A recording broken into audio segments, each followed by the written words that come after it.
Hello, everybody. Welcome to the review where I watch all the garbage so you don't have to. And I have a very particular piece of garbage up here today. David Pakman, the most arrogant. He's just a swarmy, gross, yuppie type.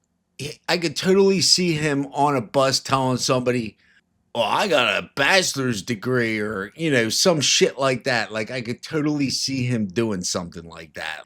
In this video, he's talking about how he met with President Biden. Well, he didn't really. Him and 10 other people met with President Biden for about 10 minutes.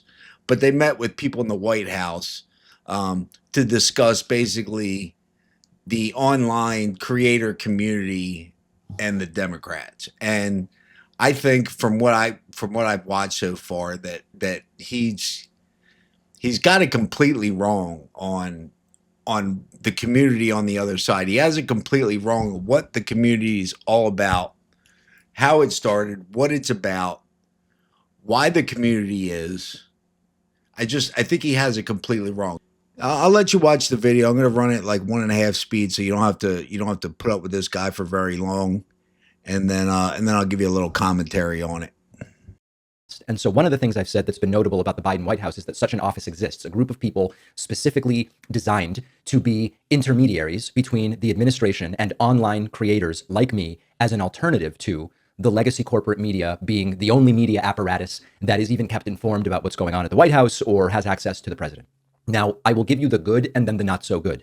The fact that it was a group of 10 of us, myself included, were invited was a great thing because it means they understand the importance, particularly in the context of Kamala Harris recently having lost an election in which she did not engage with online media, I would argue, anywhere approximating what should have been done. It's a sign that they understand the importance. It's a sign that they want to build these relationships. And of course, a lot of you are probably saying, but David, they just lost and they've got a month to go. And of course, that's really the problem. And I would kind of explain it this way. I spoke very candidly with everybody about what the right is doing correctly, how they build community. One of the things we've seen post-election is that everybody who has been in the kind of Trump media ecosystem, they're all part of a very clear community. They're hanging out by the pool at Mar-a-Lago. They're obviously going to have significant access to Trump and top administration officials once they are sworn in. So this is what I think he has completely wrong. See, he's talking about access to the White House. The community on the right, most of the community on the right doesn't have access to President Trump. They're not hanging at the pool at Mar-a-Lago. Trump isn't hanging at the pool at Mar-a-Lago. He's too busy working, and so are his kids. But as for access, the only people on the right that really have access is probably Tucker Carlson, Dana White, and now Elon Musk. They're the only people that really have access. But the creator community on the right is very large. And the reason it's successful and so tight is because it's not full of crap. And they all have a similar belief system, which is in free speech, the Constitution, guys can't be girls. It doesn't matter if David Muir, George Stephanopoulos interviews the Biden people or you do it. Either way, we're going to be getting lies out of it. So the community on the right has the truth behind them, and that's why the community's as tight as it is, and it works as well as it does. For the same exact reason that talk radio never worked for the left. I mean, they tried so hard to get radio people to go up against Rush Limbaugh, and it never worked because Rush had common sense and truth behind him. And it's the same exact thing with the creator community on the right. They have truth behind them and common sense behind them.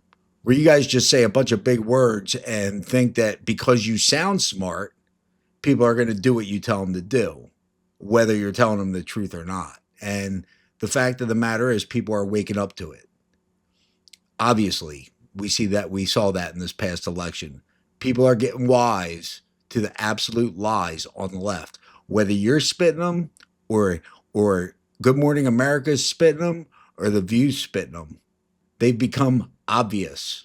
I mean, when you guys tell us Joe Biden's fine for 6 months leading up to the debate, he's the sharpest he's ever been, and then people see him on the debate stage in La La Land, I mean, people get wise. Americans aren't dumb. They're not. And the fact of the matter is, the reason the community on the right is tight is not because they're going to White House parties and hanging out with the president like you seem to want to do. You just want to hang out with powerful people. That's not why the right is successful. The right is successful because we believe in America, we believe in the Constitution, and we're all about common sense and the truth. And you're not. That's the difference. Thanks for watching, y'all. I appreciate it. Don't forget to hit the subscribe button. See you next time. Cheers.